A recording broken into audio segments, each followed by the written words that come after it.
morning, everybody. How are we this morning? Great to be here. Yes, my topic is the missing link.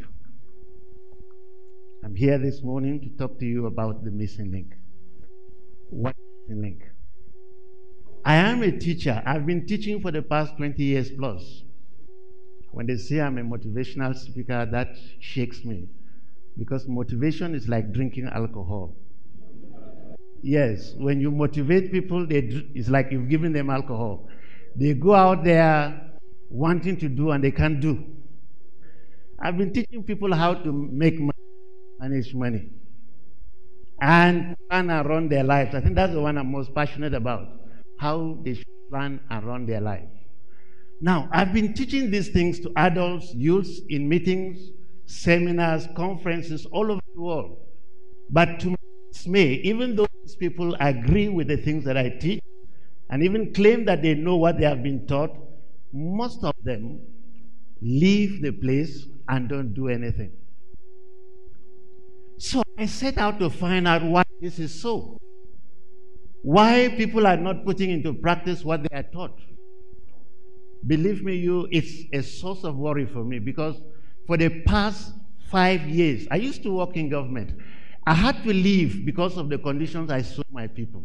The way, as I said, Africa, I've traveled all over the place, and every time I think about home, the potentials, the opportunities in Africa, and yet we are poor. Why? So many young people today, we're talking about employment, this and that and that. We're teaching people things to go and this. And even in schools, we pass better than others. Like when my brother was talking in here, I said, something happened to him that he was able to do the things that he did. True or false? True. If there are any opportunities, because I've told people all over, everywhere I go, that I've refused to leave Nigeria. I've refused to even leave Plateau State. Why? Because I said, you never see any opportunities the way they are in Africa. Any problems? I said, oh yes. Actually, the problems are the opportunities. The problems are the opportunities. So I set out to find out why. Found out that before a person can do anything, he or she must first become a person who can do it. Yes, you might have been taught. Yes, you might have been told about a thing, and you said, yes, this is it. But you never get to do it until you become a person who can do it. And as I looked around, I discovered this. Very simple.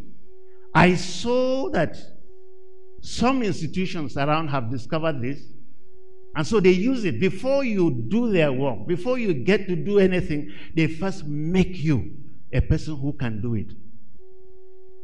What institution is that? The army. Every time I keep wondering why I was not in the army. Believe me, I admire the institution called the army. I'm one of those who is always saying, I wish the 1-year national service is converted to military training. Yes.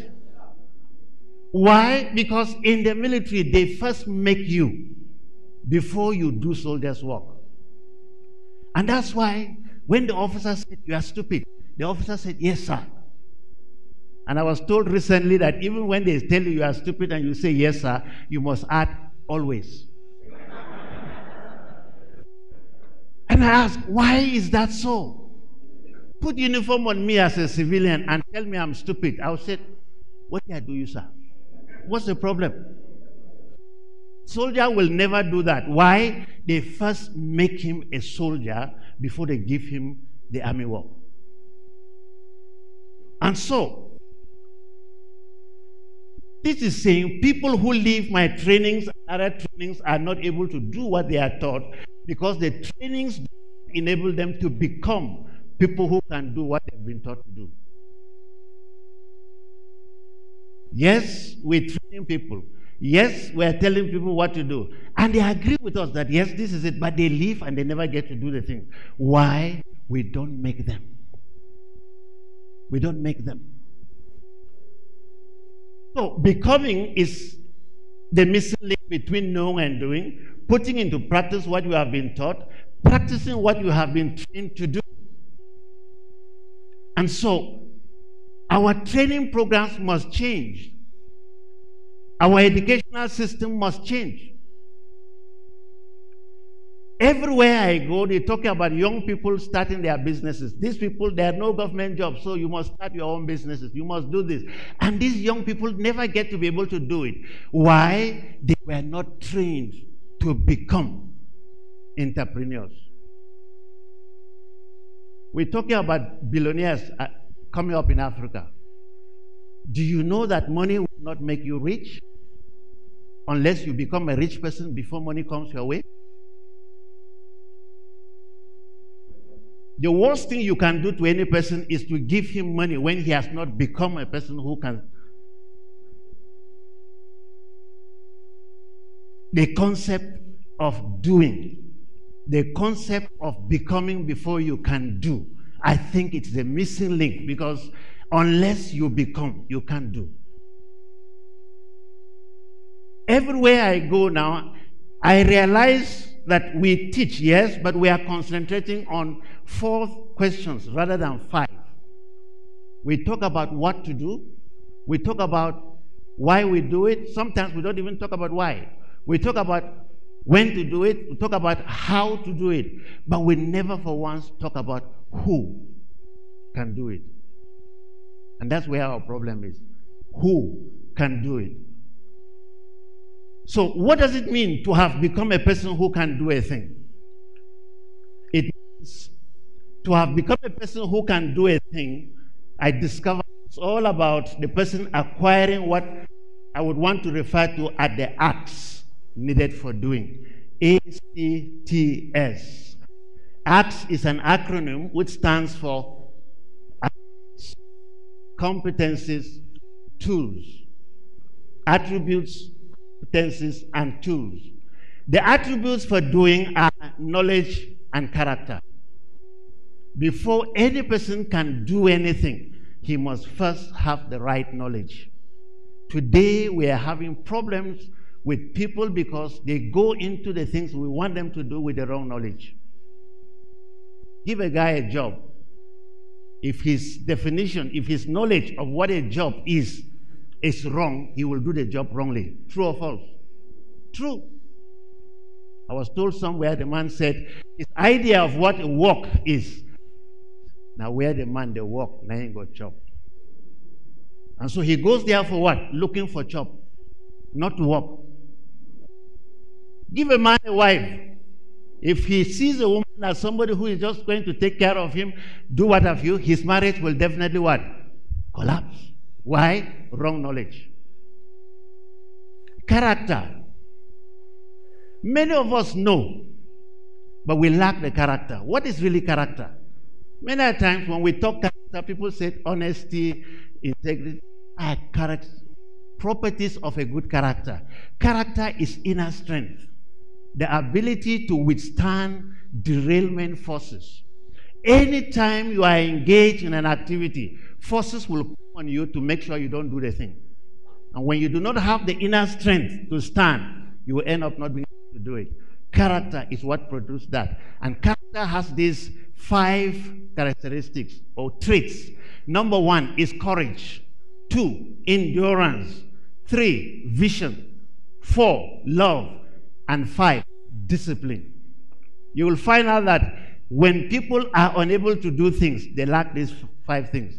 And actually discipline, let me expand on that a little. Discipline means when you meet a person who is disciplined, he is a person who can adhere to the right things. You will do the correct thing. 2, he's a person who can delay gratification. He's a person who can accept responsibility. He's a person who is balanced. And so most people are unable to do the things that they can do because they lack character. Our brother was talking about how he achieved that, What? Do you know the amount of this self-discipline that he has had before he could get there? And many times, many of us just think we can just get. No, it can't happen. You must become. And becoming starts with knowledge. Second is character. Then the third is the competencies. You need to have what competencies are skills. Many a times when we train people on how to do things, we start from skills. Is that not true? And we believe they can do. And that's why today there are so many young people who have been trained in what we call skill acquisition programs, but they never get to start businesses. Why? They lack correct knowledge, correct character. I've met young people who have been trained, given skills. They have even given start-up packs. But before you know it, they sell the start-up packs. Why? They lack character. They lack knowledge. And competencies is not only skills of doing. We have two types of skills or competencies, what we call macro and micro skills. The micro skill is the craft ability. The macro skills are the disciplines you need to be able to use the micro skills. Simple example. I'm sure many of you know tailors, very good tailors, who can sew beautiful dresses, but give him money to sew things for you. He can't sit down to do it. People like that. Good craftsmen, but no self-discipline to be able to sit down and use their craft. That's the problem. They have micro, but no macro. And most of our trainings are only concentrating on the micro skills. That's why we're having the situation we have. Then the last but not the least, the tools. We're talking about strategy and tactics. When you train people, he may have the character and even the competencies, but if his strategy is wrong, he can't get anywhere. And that's why these four must go together. Get him to get the right knowledge, get him to get the character, get him to get the skills, macro and micro, and then enable the right strategies. You get the man who can do the thing. So for people to be able to do what they are taught or trained to do, the teaching or trainings lead to change in what they know, change in character, their competencies, and they should be able to come up with strategies and tactics that can work in the environment that they're in. This means they must become changed people to do what they have to do. People never change their condition until they are changed. This is why paradigm shift is all about becoming. Because there's no amount of talking we can talk to people and things will change until we have a paradigm shift. And a paradigm shift is becoming new people. Monroe says, if we want a new world, we must have new people. It can never happen without changing the people. From what I've said, see that most trainings have failed to get people to do what they have been trained to do because they do not lead to change in their character and change in their competencies. I would therefore want to appeal to all those who train and design training programs to make sure that the trainings they design and offer lead to enabling people to become people who can do what the training programs are out to do. If not, we'll be wasting our time. Friends, I thank you for listening, and I pray that we all go and train people to become. Thank you very much. Thank you very much.